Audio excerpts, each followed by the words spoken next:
Senhor, nós colocamos diante do Senhor esse momento em que estaremos nos alimentando da sua palavra, e nós pedimos ao Senhor, Pai, que ministre aos nossos corações com a sabedoria que vem do alto, como Tiago nos ensina a pedir ao Senhor que dá.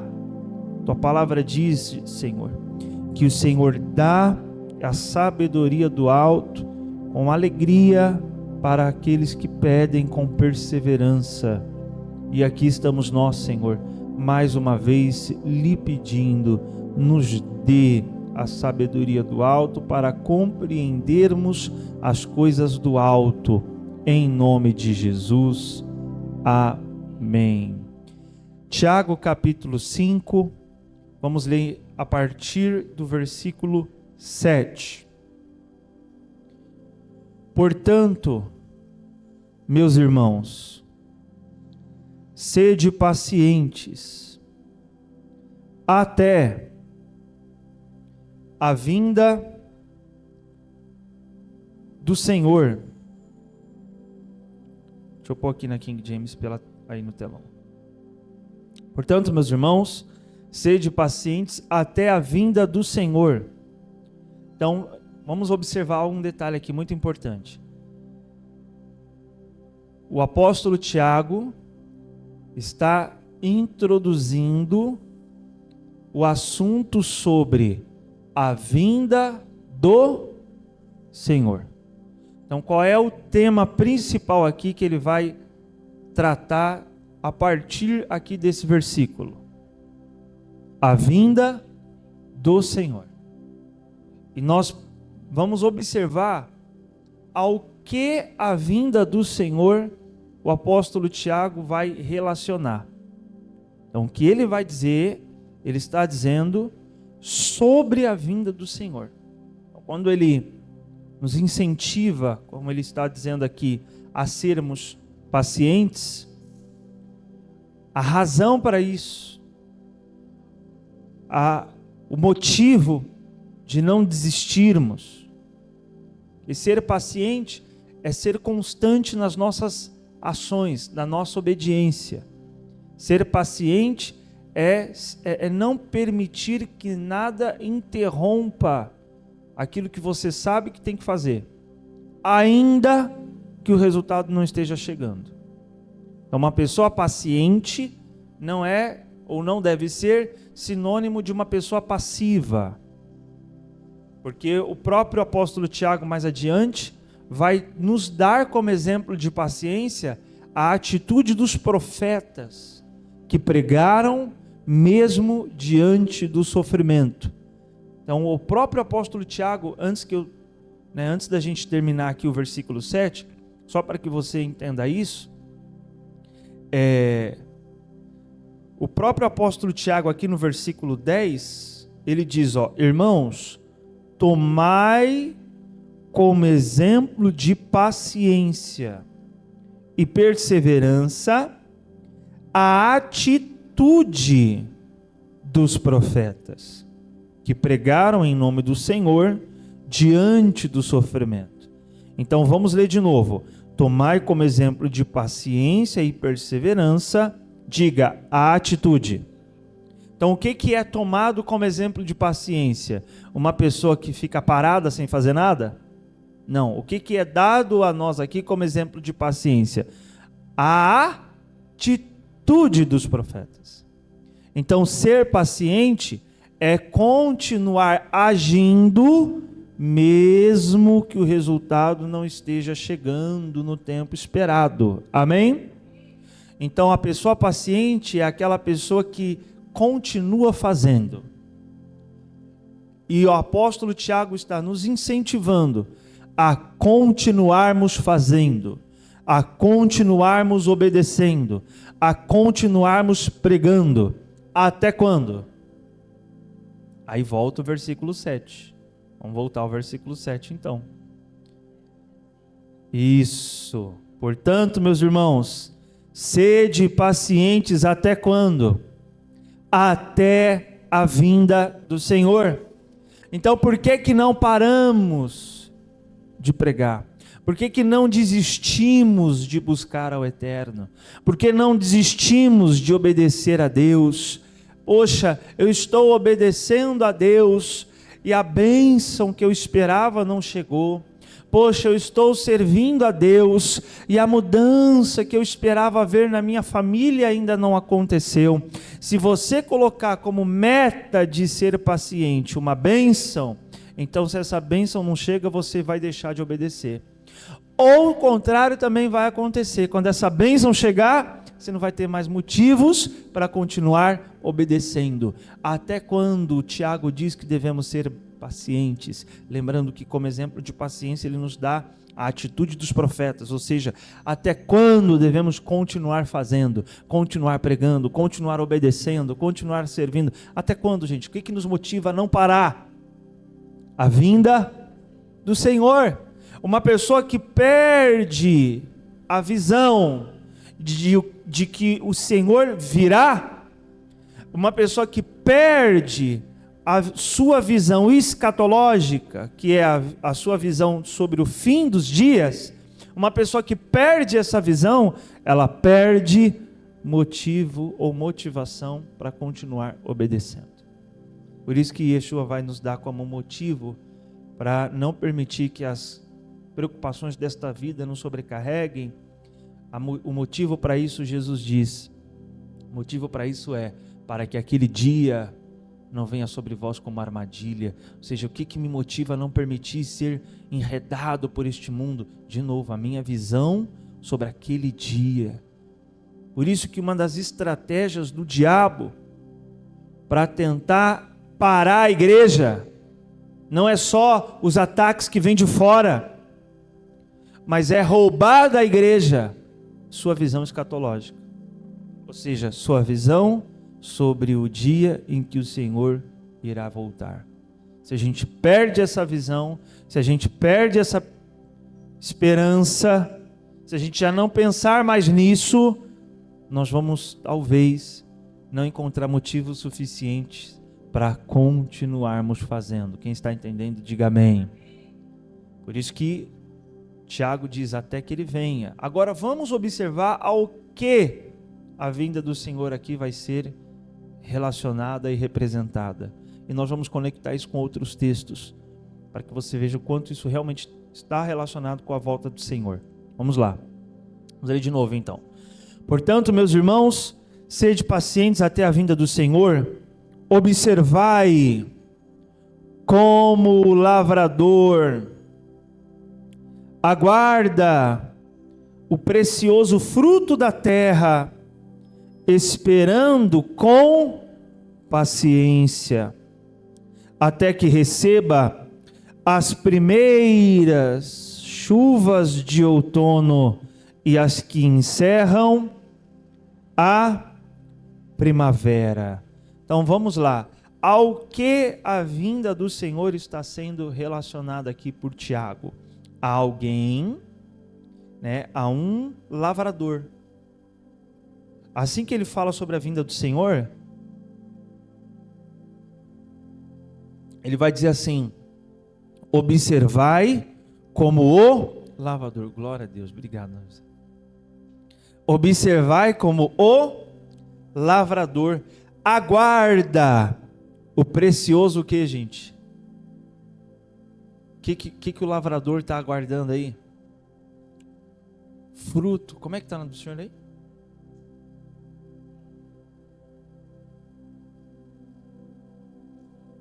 Precioso fruto, é aqui em Gênesis. Precioso fruto. Perceba então que a vinda do Senhor é algo que nós ainda estamos aguardando. Amém? E logo em seguida, Tiago nos diz sobre o que está sendo aguardado. O que está sendo aguardado? O que agora talvez o Senhor está aguardando para que Ele venha? É isso que eu quero que você entenda.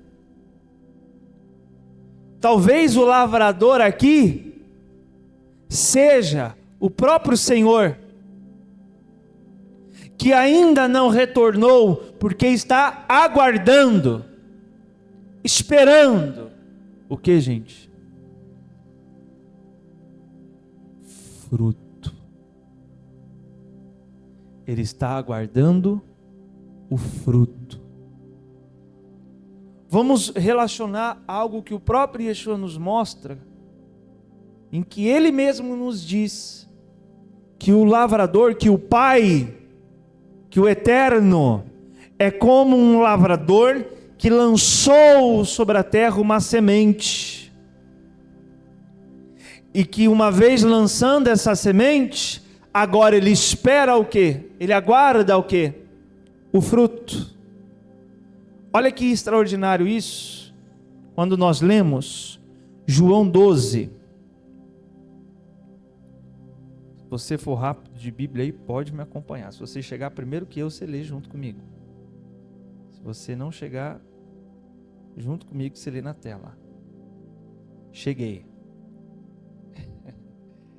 Já cheguei. João 12, 23.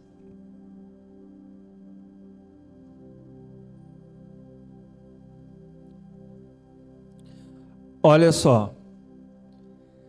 Jesus lhes respondeu: chegou a hora em que o Filho do Homem será glorificado. Por diversas vezes, Yeshua fala dessa maneira com seus discípulos e com algumas pessoas da multidão, sobre a hora do Filho do Homem. Quando, por exemplo, Jesus inicia o seu ministério, e ele está numa festa de casamento. Jesus foi para uma festa? Foi. Uma festa de casamento, que tinha vinho ainda, e o vinho acabou, e ele estava lá na festa. Porque se tem uma coisa que o Eterno gosta de celebrar, é a união entre duas pessoas, porque o casamento é algo estabelecido pelo Eterno. Então ele está lá naquela festa, o vinho acaba, o que seria uma vergonha para os noivos e para os organizadores daquela festa. Maria, que se compadece daqueles noivos, ela tinha um coração de compaixão, que se importava com a dor alheia. Ao invés de Maria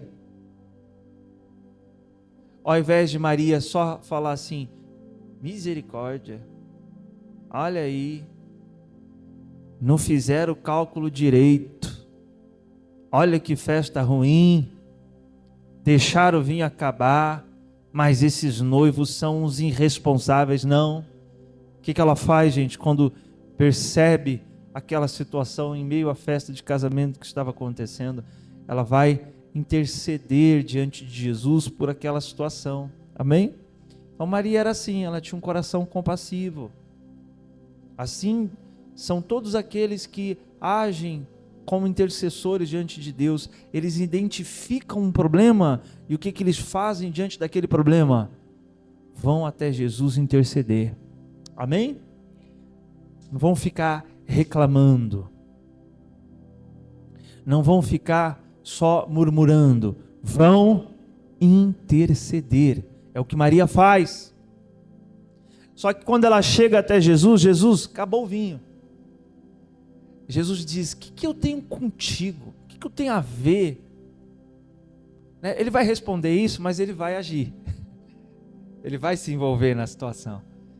Só que ele falou dessa maneira, porque logo em seguida ele diz: não é chegada a minha hora.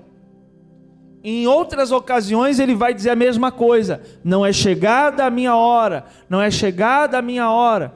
Só que agora não. Em João 12, o que ele diz? Agora aqui no versículo 23. Chegou a hora. Jesus lhes respondeu: chegou a hora em que o Filho do Homem será glorificado. Que hora era essa que até então não havia chegado ainda? Bom, quando nós lemos o texto que diz a hora do Filho do Homem ser glorificado, talvez a gente imaginaria: é a hora que ele vai fazer um milagre que ninguém nunca mais viu. Só que milagre ele já tinha feito, certo? Muitos milagres ele já tinha feito. Como é que então não havia chegado ainda a hora dele ser glorificado? Ele está falando sobre a sua crucificação, sobre o momento em que ele ia ser levado para o madeiro. E como que Jesus enxerga a cruz? O momento de ser glorificado. Meu Deus, como é que ele enxerga a cruz como um momento de ser glorificado? Porque Jesus se sente glorificado em fazer a vontade do Pai. Isso é para Jesus uma honra. Isso é para Jesus uma glória. Por isso ele diz: a minha comida e a minha bebida é fazer a vontade do meu Pai. Para Jesus, ser glorificado é estar fazendo a vontade do Pai. Não tem honra maior do que fazer a vontade de Deus e saber que está fazendo essa vontade. Não é verdade, meus irmãos? Por isso ele diz: chegou a hora do Filho do Homem ser glorificado. E ao dizer isso, ele não estava falando sobre um milagre que ele ia fazer, porque ele já havia feito muitos milagres, e mesmo diante de muitos milagres que ele fazia, ele ainda dizia: não é a hora. Então ainda não era esse tipo de glória que ele estava se referindo, a glória de receber ou de fazer um milagre, mas era a glória de fazer a vontade do Pai. Então, que glória é essa? A sua crucificação. Olha o que é a crucificação de Jesus, versículo 24. Em verdade vos asseguro, que se o grão de trigo não cair na terra e não morrer. Veja, então, assim que ele diz sobre ser glorificado, ele está falando sobre um grão de trigo que precisa o quê, gente? Que precisa o quê, gente? Morrer. Fica óbvio, fica evidente que o grão de trigo é ele, e que esse morrer é a hora em que ele seria glorificado, a sua crucificação. Quem está entendendo, diga amém. Então, quem é o grão de trigo aqui? É ele. E o grão de trigo morrer, ele já está falando de forma parabólica, ele está falando da sua crucificação, ele já está dando o sinal: ó, eu vou morrer. Mas que glória há nisso? Primeiro, essa que eu disse, a glória em estar fazendo a vontade do Pai, mas principalmente também a consequência disso. Jesus sabia que a sua crucificação não seria uma vergonha para ele, mas através da crucificação, glórias viriam. Que glória é essa? Vamos lá.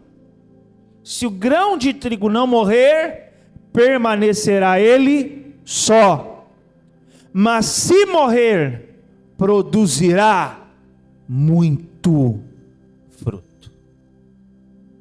Agora, preste atenção aqui para que você entenda. Quem é o grão de trigo? Jesus, porque está falando dele. Ele está dizendo: chegou a hora de quem ser glorificado? Filho do homem. Então quem é o grão de trigo? Porque ele fala logo em seguida. É ele, está falando dele. Ele está dizendo: se ele não morrer, ele vai ficar só. Como assim vai ficar só? O Senhor Yeshua, o Senhor Jesus, antes da sua crucificação, ele é chamado de Filho unigênito nos evangelhos. O Filho unigênito aparece assim, sendo chamado antes da sua crucificação. O que é um filho unigênito? É um filho único de sua espécie, ou único como ele. Mas depois que Yeshua é crucificado, ressuscitado e ascendido aos céus, nas cartas dos apóstolos, ele não vai ser mais chamado de filho unigênito, ele vai ser chamado de filho primogênito, o que significa não apenas o único como ele, mas primogênito é o primeiro de outros que serão como ele. Entendeu a diferença? Então, filho unigênito é um filho, é o único como ele, o único de sua espécie. Seria mais ou menos assim. Filho primogênito é o primeiro filho de outros que serão como ele. Veja como o apóstolo Paulo vai dizer isso, para que não fique nas minhas palavras apenas. O apóstolo Paulo vai dizer isso aqui em Romanos capítulo 8.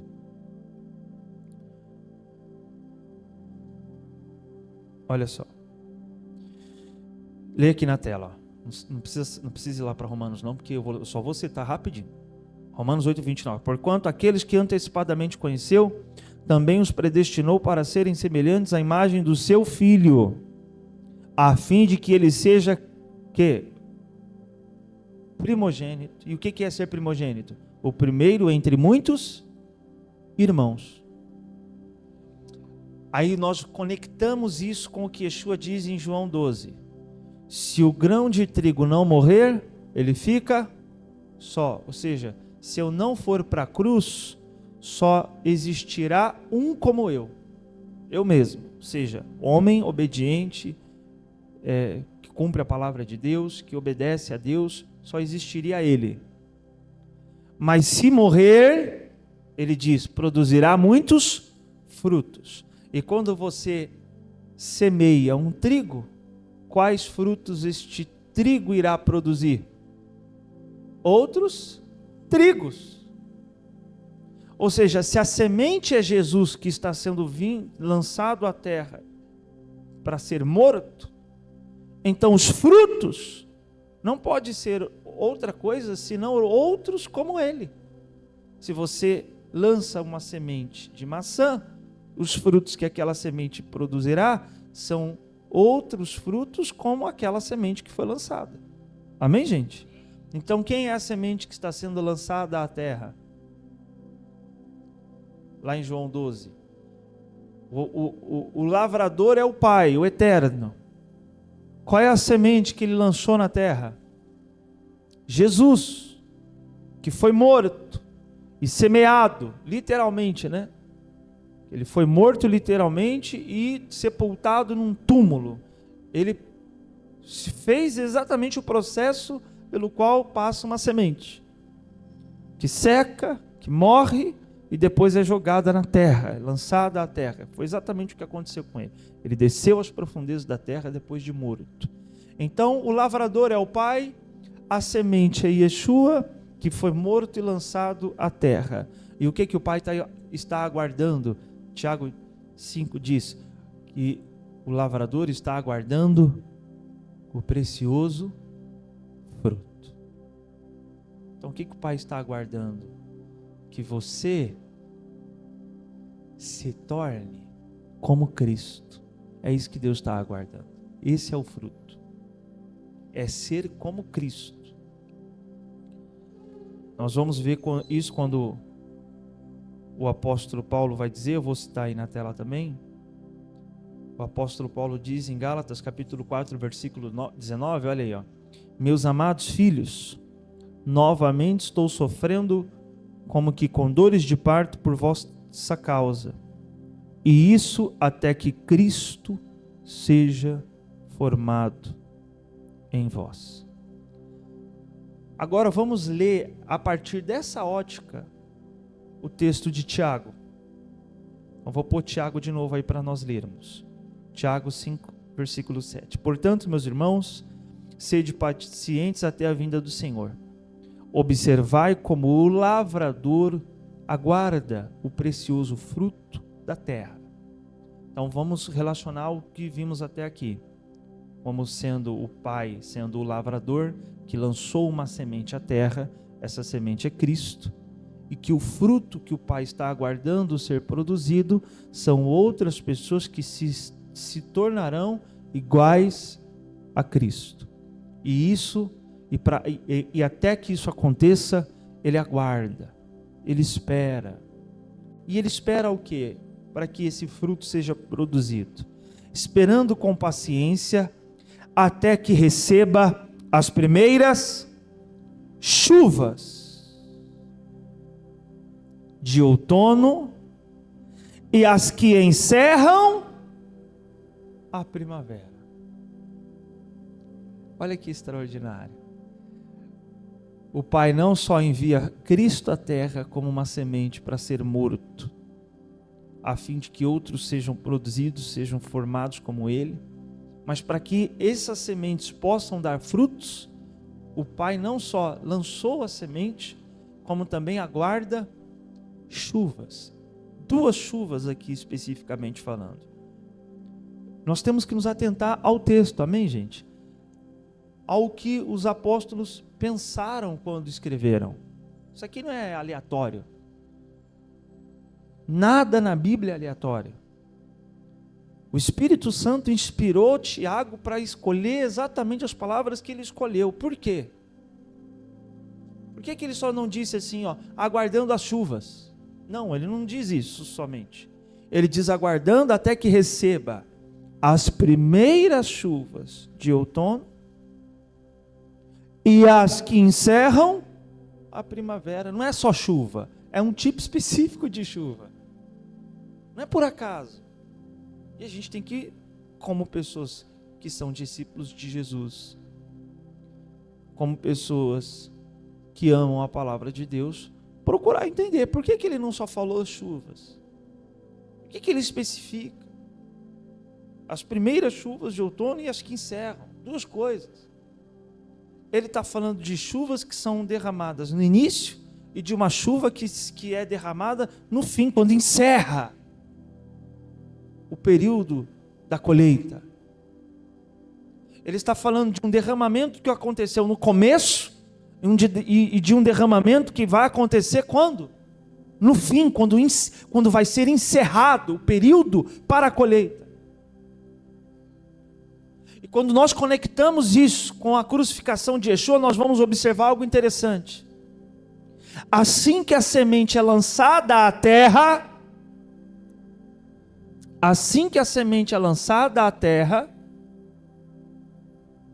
Jesus diz aos discípulos: permaneçam em Jerusalém e aguardem e esperem o que, gente?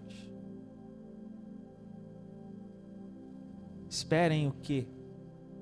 Depois que ele morre e ressuscita, vamos ler Atos 2. Atos capítulo 2.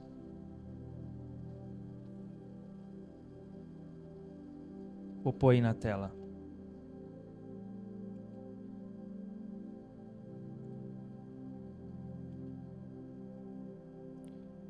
Capítulo 2, versículo 1.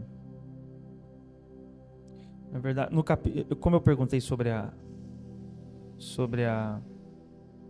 pergunta de Jesus, né? Deixa eu ler ela aqui.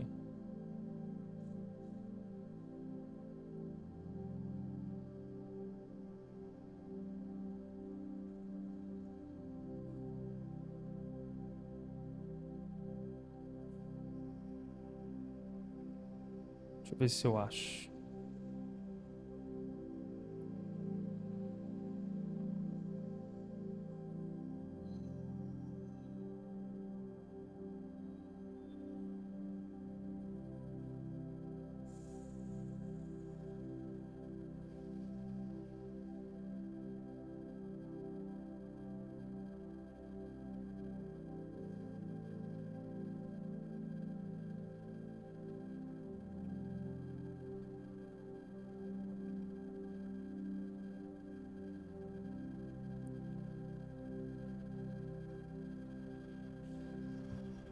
Aí, Atos 1, versículo 4. Certa ocasião, enquanto ceava com eles, ordenou-lhes que não se ausentassem da onde? De Jerusalém, mas que aguardassem a promessa do Pai, a qual salientou ele: de mim ouvistes, porquanto João de fato batizou com água, entretanto, dentro de poucos dias vós sereis batizados com o Espírito Santo. Então vou perguntar de novo. Depois que Jesus morre e ressuscita, ele diz para que os discípulos ficassem esperando em Jerusalém acontecer uma coisa. E ele então ordena os discípulos que ficassem em Jerusalém aguardando que acontecesse o quê? Não, ele já morreu, ressuscitou. Aí ele morre, ressuscita. Fala assim, fiquem em Jerusalém e aguardem.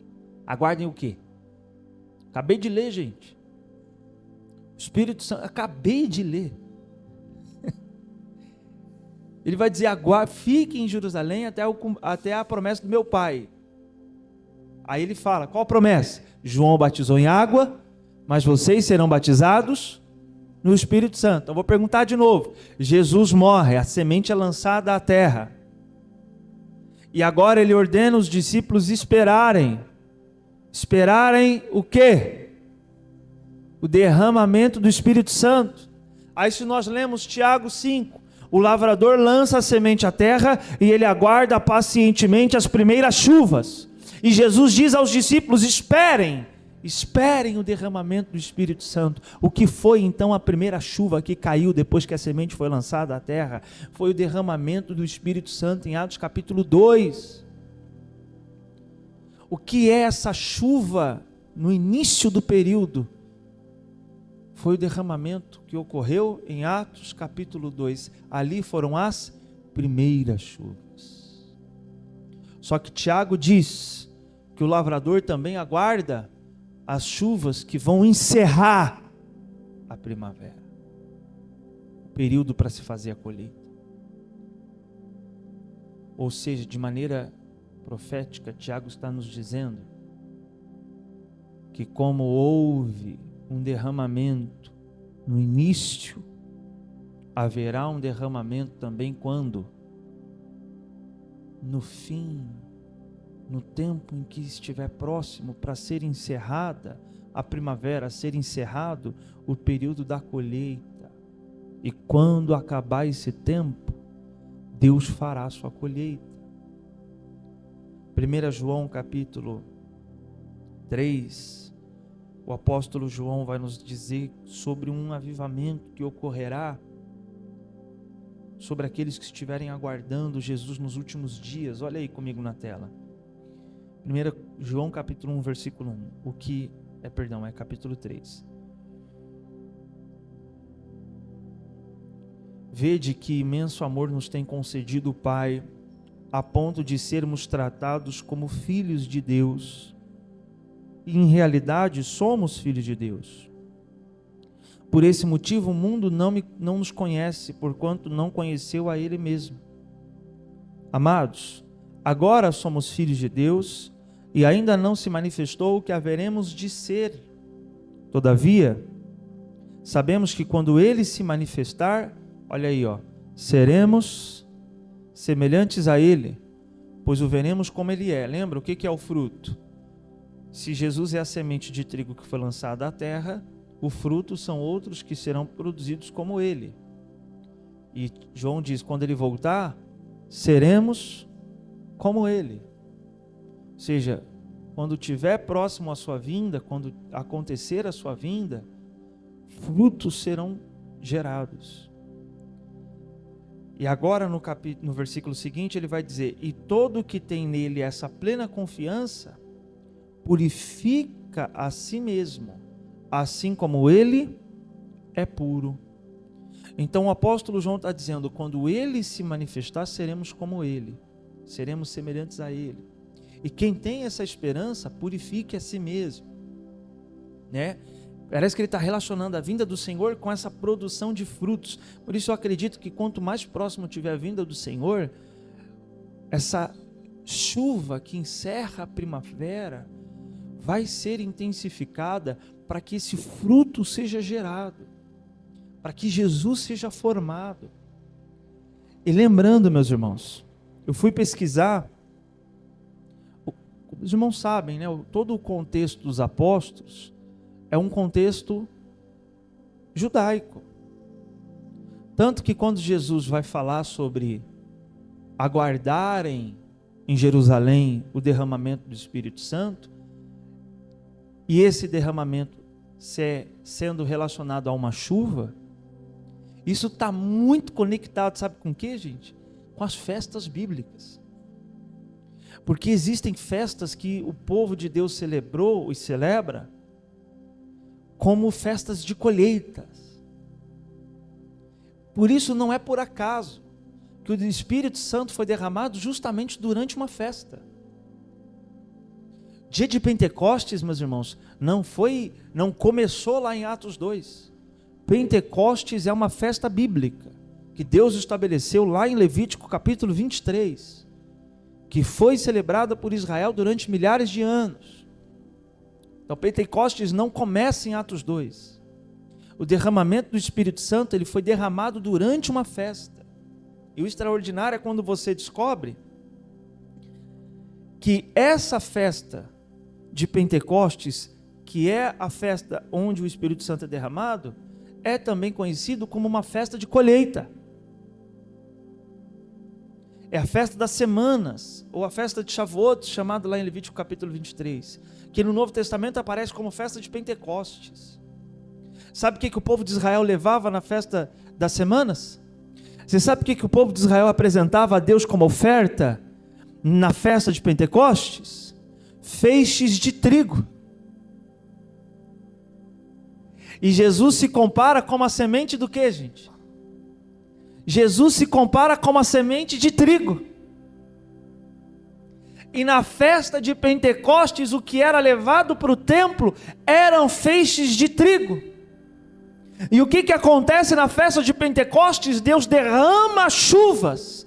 Deus derrama o Espírito Santo, como que profetizando, como que declarando. O Espírito Santo vai produzir fruto em você. O Espírito Santo vai tornar você como esse trigo. E através do Espírito Santo, Deus fará uma colheita. E essa colheita que Ele quer gerar, ou essa colheita que Ele quer fazer, não é colher só o trigo da terra, é colher o trigo que Ele lançou, que foi seu filho. E quando é que o filho vai ser colhido? Quando outros frutos como ele forem gerados. E o Espírito Santo é essa chuva que o Pai derramou para que esse fruto possa ser produzido. E quando nós vamos ler, meus irmãos, ele vai dizer, Tiago 5 vai dizer, né, vamos conectar de novo, ó. É muito extraordinário, porque Tiago, como judeu que era também, vai especificar um tempo, e há festas que acontecem nesse tempo que ele especifica aqui, ó. Olha que extraordinário. Até que receba as primeiras chuvas de quando? Olha aí, ó, na tela. O Pai aguarda que a terra, né, que a semente receba as primeiras chuvas de outono. Aí eu fui pesquisar qual é a festa bíblica que acontece em outono. É a festa das cabanas. E existe um cálculo onde é possível nós concluirmos até que Jesus nasceu provavelmente nesse período. Então provavelmente ele nasce no período ali da festa das cabanas, por isso que não havia lugar nas hospedarias para ele nascer, porque Jerusalém estava lotada. Ele vai encontrar lugar para nascer numa manjedoura, mas que o significado também ali da palavra que aparece em manjedoura, pode ser uma tenda, que é o que era armado durante a festa das cabanas. Então é como se quando Jesus nasceu, foi ali, as primeiras chuvas já sendo derramadas. Aí olha que extraordinário, e as outras chuvas são de qual tempo? As que encerram a primavera. Aí eu fui pesquisar, que chuva é, que festa acontece no período em que a primavera está sendo encerrada em Israel? É justamente a festa de Pentecostes. É como se, desde o momento em que o Espírito Santo foi derramado em Atos 2, ali já inaugurou as últimas chuvas. Quer dizer, nós estamos já no tempo de dar fruto. Eu não vou trazer essa palavra aqui como que vamos ficar aguardando até Deus derramar as últimas chuvas. Porque se essas últimas chuvas acontecem quando a primavera se encerra, e a festa que se celebra no encerramento da primavera em Israel é Pentecostes, então as últimas chuvas já foram derramadas. E nós vamos ver que de fato em Atos 2 o que acontece em Pentecostes? Quando a primavera está se encerrando, acontece o derramamento do Espírito Santo. Então eu não tenho que ficar esperando até que Deus derrame as últimas chuvas. Deus já derramou as últimas chuvas. Nós já estamos no tempo de dar fruto. Nós já temos o que é necessário para nos convertermos verdadeiramente. O que temos? O derramamento do Espírito Santo. Eu não tenho que ficar esperando. Por isso que, irmãos, os apóstolos vão nos dizer, olha, por exemplo, só vou citar, não vou nem pôr na tela por causa do horário. 1 Coríntios 10, 11, o Paulo diz: isso aconteceu como exemplo para nós, e nos foi escrito como advertência para nós. Agora, olha só, diga comigo, diga, sobre quem o final dos tempos já chegou. O apóstolo Paulo está falando isso em 1 Coríntios capítulo 10, versículo 11. Ele está dizendo, Deus está falando para nós, sobre quem o final dos tempos já chegou. Paulo dizia que, para a igreja, o final dos tempos já chegou. Quer dizer, não vai chegar. Irmãos, nós já estamos vivendo as últimas chuvas que Deus está enviando sobre a terra. Nós já estamos vivendo. Desde o momento em que o Espírito Santo começou a ser derramado em Atos 2, já começou a última chuva. Ou nós aproveitamos a oportunidade de receber o Espírito Santo nesse tempo em que estamos vivendo, para que o fruto seja gerado, ou vai chegar uma hora que essa chuva vai encerrar, quer dizer, o Espírito Santo não vai ser mais derramado. E sabe o que vai acontecer quando acabar esse período? Deus vai fazer a colheita. E aí eu quero encerrar lendo Mateus 13, abra aí na sua Bíblia, Mateus capítulo 13.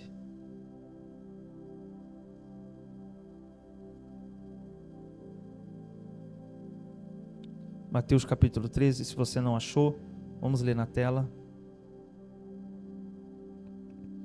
Lembrando, né, essa palavra está sendo agora ministrada pela manhã, e eu sei que de manhã tem alguns irmãos que têm os horários de ônibus para pegar, então vou tentar encerrar aqui já.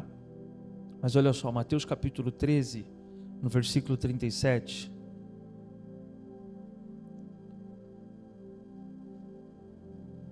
E Jesus explicou: aquele que semeou a boa semente é o Filho do Homem. O campo é o mundo, e a boa semente são os filhos do reino. O joio representa os que pertencem ao maligno. O inimigo que semeou o joio é o diabo. E a colheita é quando, gente, o final desta era, e os ceifeiros são os anjos. Então, quando essa chuva se encerrar, Deus fará a sua colheita. E haverá um tempo em que essa chuva vai se encerrar, meus irmãos, cumprindo a profecia de Amós: enviarei fome à terra, não de pão, não, e nem sede de água, mas da palavra de Deus. E ele vai dizer assim: andarão por todo o mundo, mas não encontrarão. Está em Amós. Deus diz que haverá um tempo que as pessoas vão percorrer o mundo inteiro procurando compreender a palavra de Deus, procurando a palavra de Deus, e não vão achar. Provavelmente é sobre esse tempo que a chuva vai ser encerrada, e o Espírito Santo já não estará mais disponível para ser derramado sobre os corações. Quer dizer, a chuva encerrou. Aí só vai restar fazer o que, gente? A colheita. Vamos ver como vai ser essa colheita? Versículo 40. Da mesma maneira que o joio é colhido e jogado ao fogo, assim será no fim desta era. O Filho do Homem mandará os seus anjos, e eles ceifarão do seu reino tudo o que causa tropeço e todos os que praticam o mal. Eles os lançarão na fornalha ardente, e ali haverá pranto e ranger de dentes. Então justos reluzirão como o sol no reino de seu Pai. Aquele que tem ouvidos para ouvir, que ouça. Ou seja, quem não der fruto agora, enquanto a chuva está sendo derramada, vai ser ceifado quando a chuva for encerrada. Entendeu ou não? Ou você clama ao Eterno: Senhor, me batiza com o seu Espírito Santo, porque só o Espírito Santo pode gerar esse fruto. Ou se você ficar brincando com Deus, brincando de crente, achando que se trata de ser evangélico, que se trata de ser membro de uma igreja, não se trata disso. Se trata de ser igual a Cristo. Isso é o fruto. Enquanto não formos iguais a Cristo, o fruto não foi gerado ainda. E se eu não estou sendo como Cristo, pode ser que eu não sou o trigo, pode ser que eu sou joio. E se eu for joio, quando a colheita for feita, eu serei ceifado para o fogo. Que o Espírito Santo seja derramado sobre o nosso coração para que não sejamos joio, mas para que sejamos trigos, porque já estamos nas últimas chuvas, meus irmãos. Não haverá outra chuva. Ou você, como diz, né? Entra nessa chuva que Deus está derramando, ou quando essa chuva se encerrar, será feita ou a colheita ou a ceifa. Que você possa estar entre os que serão colhidos para o reino, recolhidos para o reino, e não dos que serão ceifados. Fique de pé no seu lugar em nome de Jesus. Vamos orar ao Senhor. O Pai está aguardando esse tempo. O Pai está aguardando essa chuva. Não só a chuva, porque a chuva já aconteceu, mas o Pai está aguardando o fruto. E ele é tão extraordinário que o apóstolo Tiago nos diz que para que esse fruto seja gerado, ele envia chuva. Há uma profecia em Joel que diz: enviarei a chuva serôdia e a chuva temporã. É justamente a chuva de início e a chuva que encerra a primavera.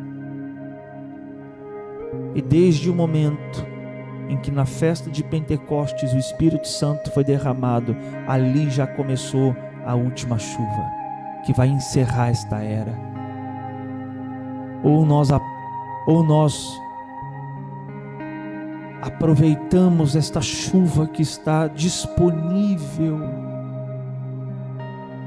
para que esse fruto seja gerado,